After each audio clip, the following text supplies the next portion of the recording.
ఒక దేశాధినేత మరో దేశ ప్రధానికి మోకాలిపై కూర్చుని స్వాగతం పలికారు. అర్మేనియా రాజధాని టిరానాలో ఐరోపా రాజకీయ కమ్యూనిటీ సదస్సులో ఈ సీన్ కనిపించింది. ఈ సమావేశానికి యూరోపియన్ యూనియన్ దేశాల నేతలు హాజరయ్యారు. అయితే ఈ సదస్సుకు విచ్చేసిన ఇటలీ ప్రధాని జార్జియా మెలోనీకి అల్బేనియా దేశాధినేత ఏడి రామా స్వాగతం పలికిన తీరు ఆసక్తికరంగా మారింది. మోకాలిపై కూర్చొని ఏడి ఆమెను ఆహ్వానించారు. వర్షం పడుతున్నా కూడా పట్టించుకోకుండా మెలోనీ కారు దిగి వస్తుంటే ఏడి మోకాలిపై కూర్చొని చేతులు జోడించి నమస్కారం చెబుతూ స్వాగతం పలికారు. ఈ ఆత్మీయ ఆహ్వానానికి మెలోనీ ఫిదా అయ్యారు.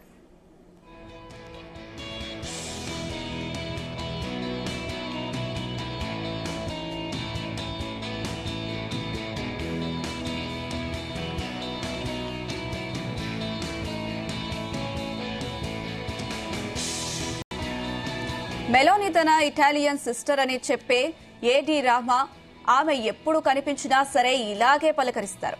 ఈ ఏడాది జనవరిలో మెలోనీ పుట్టినరోజు నాడు ఓ సదస్సులో కలిసిన ఏడి ఆమెకు మోకాలిపై కూర్చొని స్కార్ఫ్ ను కానుకగా ఇచ్చారు. ఇటాలియన్ భాషలో ఆమెకు పుట్టినరోజు శుభాకాంక్షలు తెలిపారు.